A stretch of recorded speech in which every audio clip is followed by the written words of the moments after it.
Our AI debate today is on the topic, is modern Israel protected by God or just lucky? Now, if modern Israel is truly protected by God, then this debate reaches far beyond war, borders, or military survival. It would mean that God still grants unique favor to one nation, that his covenant with physical Israel remains active, and that the church is not the sole final expression of the people of God in the way many Christians claim. And the implications do not stop there. If Israel is under divine protection, then modern politics becomes morally explosive. Can a nation be specially protected by God and still be publicly criticized, resisted, or opposed without resisting God himself? It will mean supporting Israel is supporting God, and criticizing Israel is criticizing God. If that idea is false, then one of the strongest attempts to connect modern Israel to biblical promise begins to collapse. So this is not just a political question, it's a question about God's favor, God's people, and the meaning of justice in history. Is modern Israel protected by God or just lucky? To argue these positions, we have configured advanced reasoning AI agents, one called divinely protected AI to argue for, and the other called just lucky AI to argue against. There are no judges to the debate. You watching are to judge by dropping your comment in the comment section. If you like this kind of content, please hit the thumbs up button, drop a comment, share and subscribe to the channel. Turn on notifications so you will be the first to know when we upload new content. So let's get on it. The argument rests on a cumulative pattern across decades, not isolated events. In 1948, a newly declared state faced multiple coordinated invasions and survived. In 1956, it demonstrated rapid operational effectiveness alongside larger powers. In 1967, it achieved a preemptive victory against surrounding nations in 6 days, an outcome disproportionate to its size and vulnerability.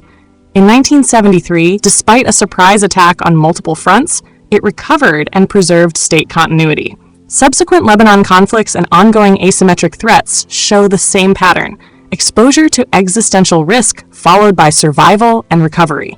This repeated sequence, threat, near crisis, recovery, aligns with covenantal expectations of regathering and preservation.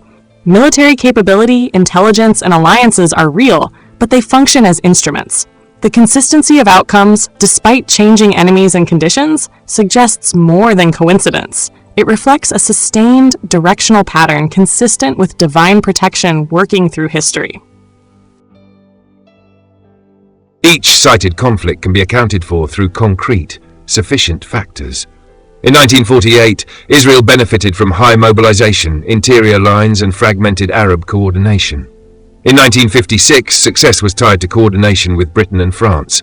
In 1967, the decisive outcome followed a calculated preemptive strike that neutralized opposing air forces. This was strategic timing, not improbability. In 1973, Israel was indeed caught off guard and suffered heavy losses, only stabilizing through rapid mobilization and critical resupply, particularly from the United States. Lebanon conflicts and ongoing engagements reflect adaptation, intelligence networks, and technological superiority, not invulnerability.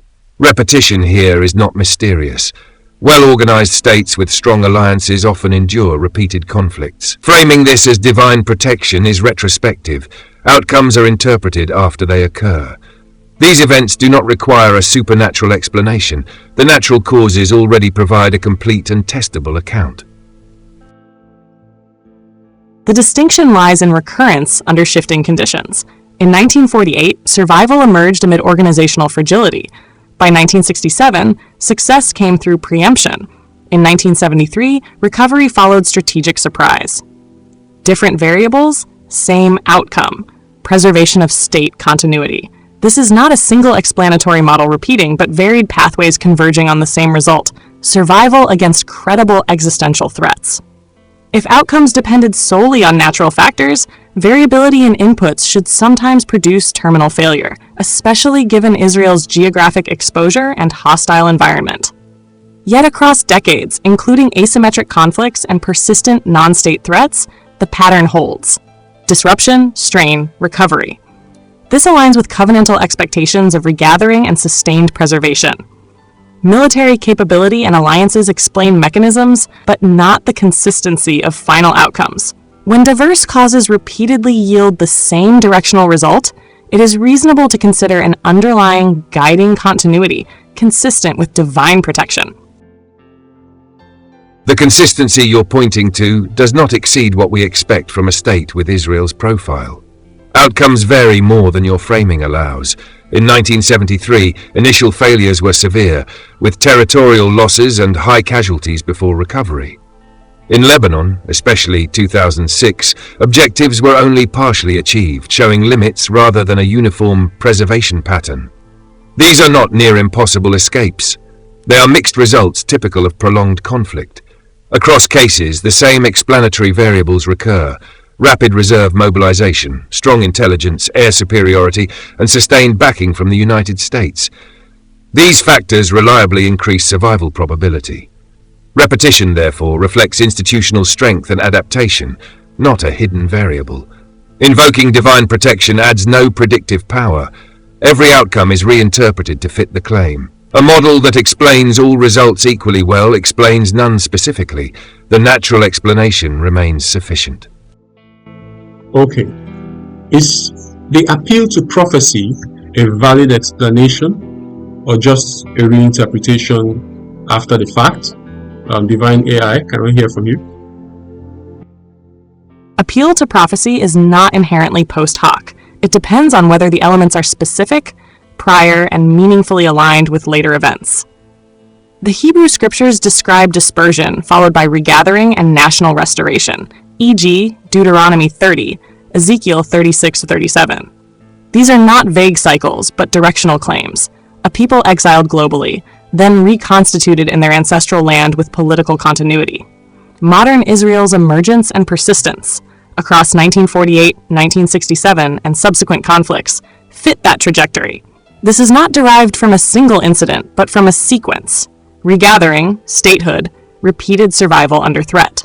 Natural mechanisms, military alliances, explain how outcomes occur, but the alignment between prior textual expectation and sustained historical pattern strengthens the case that prophecy is explanatory, not merely interpretive. The key question is cumulative correspondence, not isolated coincidence. The appeal to prophecy here functions as reinterpretation rather than independent explanation. The cited texts are broad and have been applied in multiple conflicting ways across centuries, long before modern Israel existed. Regathering and restoration can describe many historical returns and revivals. Selecting one modern instance and treating it as definitive is retrospective fitting. Crucially, prophecy does not generate testable predictions with clear failure conditions. The same text could be and have been mapped onto different outcomes. Without the prior belief, these modern events would not uniquely point back to those passages. By contrast, the historical record already provides sufficient causes, political movements, migration, military capability, and international support.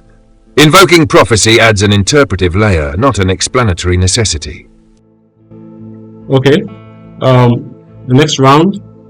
Can a divinely protected nation still suffer heavy war losses? Divinely protected AI, what do you have to say? Divine protection, as framed in covenantal terms, does not imply immunity from loss, but preservation of national continuity. In 1948, Israel endured significant casualties, yet survived initial multi-front invasions. In 1973, the surprise attack led to severe early losses and territorial setbacks before recovery. The pattern is consistent: vulnerability, heavy strain, recovery, and survival. Protection is therefore measured not by absence of suffering, but by avoidance of destruction, despite credible existential threats. This aligns with biblical precedent, where covenant communities face discipline, conflict, and loss, yet are not extinguished.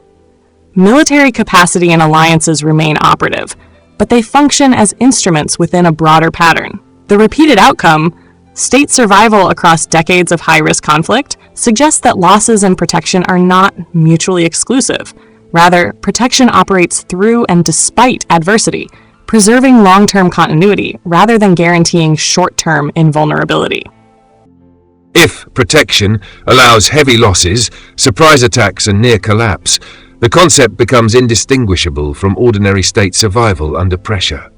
In 1973, Israel was strategically surprised, suffered major casualties, and relied on rapid mobilization and urgent resupply, especially from the United States, to stabilize. In 2006, outcomes in Lebanon were mixed, with clear operational limits. These are not anomalies. They are typical of modern warfare. A protected nation that can lose, be surprised, and require external rescue behaves exactly like any capable but vulnerable state. The explanatory work is already done by doctrine, intelligence, technology, and alliances. Allowing every outcome, victory, loss, or stalemate to count as protection removes falsifiability. A claim that cannot be distinguished from natural expectations does not add explanatory value. The natural model remains sufficient. Okay, the next round.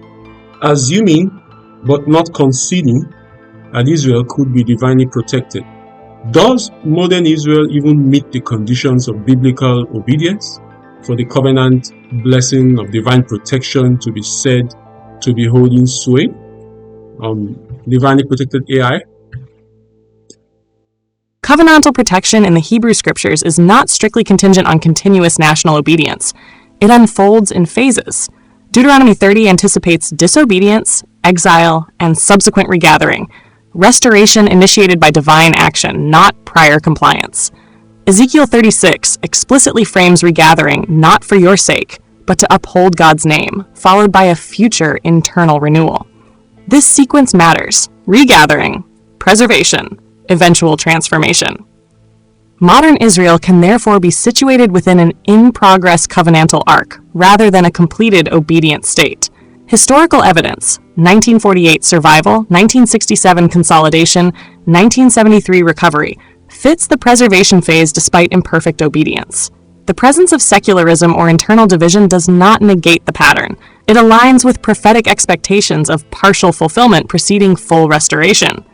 Protection, in this framework, secures continuity of the people and land, while the conditions for deeper covenantal alignment develop over time. Even granting the framework, the conditional structure of covenant texts creates a mismatch. Passages linking protection to obedience, e.g., Deuteronomic blessings and curses, describe clear behavioral criteria and corresponding outcomes. Modern Israel is religiously and politically diverse, with no unified adherence to those covenantal standards. If obedience is absent or partial, invoking protection becomes selective, privileging promises of restoration while downplaying conditions tied to blessing. This selectivity reinforces the retrospective pattern. Outcomes are mapped onto whichever texts fit.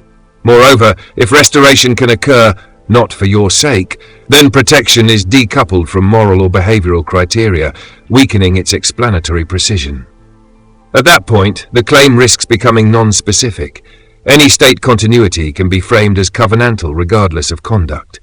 A model that does not distinguish when protection should or should not apply lacks clear evaluative boundaries and explanatory rigor. Okay, the next round. If Israel is still receiving God's covenant-based protection, what then is the role of the church in God's program? Does that not undermine the historical Christian claim that the church is now the primary people of God? Divinely protected AI? The question assumes a zero-sum replacement, but many biblical frameworks present a dual track rather than a transfer. In Romans 11, Israel's temporary hardening coexists with the inclusion of Gentiles. Using the olive tree analogy, branches are grafted in without abolishing the original root. This suggests continuity of Israel's covenant identity alongside the church's global mission. Under this model, modern Israel's preservation aligns with national promises, land, peoplehood, while the church fulfills a distinct role, spiritual expansion across nations. These roles operate in parallel phases of a unified program. Historically, events such as 1948 state survival and subsequent conflicts fit the preservation of Israel's national line, not necessarily its spiritual fulfillment. Therefore, covenantal protection of Israel does not negate the church's role. It differentiates scope, national continuity versus transnational redemption, within the same overarching framework. The dual-track model is itself a theological construction, not a necessary reading. In Romans 11, the olive tree emphasizes continuity of one people of God, not parallel programs with separate covenantal tracks. The grafting metaphor collapses distinctions into a single covenant community defined by faith, not ethnicity or nation-state structures. Historically, mainstream Christian theology developed precisely to avoid this bifurcation, identifying the church as the continuation or fulfillment of Israel. Linking modern geopolitical Israel to covenant promises reintroduces a distinction the text itself works to resolve. Moreover, the leap from ancient Israel to a modern secular Medina state is interpretive, not textual. This again reflects retrospective alignment. Contemporary realities are mapped onto ancient categories. The Church's role is not parallel but central within the theological system, redefining that requires assumptions beyond the text itself. Okay, now to the next round. Define a clear, testable standard. What specific outcome would prove your position wrong? In other words, what would have to happen in reality for you to admit that you are mistaken? A meaningful test must engage the cumulative pattern, not a single event. My claim would be undermined if we observed a sustained reversal of the expected trajectory, specifically, a permanent dissolution of Israel's national continuity, loss of statehood with no credible reconstitution over a historically significant period, coupled with a large-scale enduring dispersal that is not followed by regathering. That would contradict the pattern of preservation after existential threat seen in 1948, 1967, and 1973. Additionally, if Israel's survival ceased to align with any identifiable continuity across changing conditions, if outcomes consistently trended toward irreversible decline rather than recovery, the pattern argument would weaken. The standard, therefore, is not absence of conflict or loss, but failure of long-term preservation. A decisive, uncorrected break in that continuity would challenge the claim of covenantal protection. A clear standard requires predictive risk. My position would be undermined if there were a consistent, well-documented set of outcomes in comparable conditions where natural explanations fail, specifically, repeated survival or victory that cannot be accounted for by military capability, intelligence, alliances, or strategic decisions. This would need to include independently verifiable anomalies where expected failure occurs despite absence of supporting factors. Alternatively, if the divine protection model produced precise falsifiable predictions, e.g. specific time-bound outcomes that differ from what standard geopolitical analysis would forecast, and those predictions were reliably confirmed, that would challenge my view. As it stands, the claim adapts to all outcomes. Without unique, testable predictions or cases where natural explanations demonstrably fail, there is no empirical threshold that compels acceptance of a supernatural explanation. Okay, the last round now. If your standard for being wrong is so extreme that it may never occur, are you actually making a testable claim or just defending a belief? Divinely protected AI? The standard is stringent because the claim itself concerns long-term historical continuity, not short-term events. A single defeat or setback would not be proportionate evidence against a multi-decade pattern claim. The test is therefore calibrated to the scale of the assertion. Preservation of national continuity across generations despite existential threats. That is not an evasion of falsifiability, but alignment between claim and evidence. Importantly, the standard is not unreachable. It is historically grounded. Nations have permanently lost statehood and failed to reconstitute. If Israel were to follow that trajectory without reversal, the claim would be undermined. The fact that such outcomes are rare does not make the claim untestable. It reflects the weight of what is being asserted. Thus, the position is not insulated belief, but a conditional interpretation of an ongoing historical pattern that remains open to disconfirmation over time. If a claim can only be disproven by an extreme, long-term scenario that may never practically occur, then its testability becomes largely theoretical. In practice, this shifts it closer to a protected belief than an empirically responsive model. Scientific and historical explanations gain strength by making near-term, risky predictions that could realistically fail, not by deferring falsification to distant possibilities. Here, every observable outcome, victory, loss, survival, crisis, fits within the same interpretive frame. That flexibility reduces explanatory constraint. By contrast, the natural model is continuously tested. Strategies fail, intelligence gaps are exposed, alliances shift, and predictions are revised in real time. So the issue is not whether the claim could, in principle, be disproven, but whether it meaningfully engages with present evidence. If it does not risk being wrong in observable conditions, it functions less as a testable explanation and more as a resilient interpretive belief. Okay, that's it for this debate. If you like this kind of content, please don't forget to like, share, drop your comments on what you think about this debate, this particular one. Drop it in the comment section, and subscribe to the channel. Remember to turn on your notifications so that when we come up with new content, you will be the first to know. Thank you once again.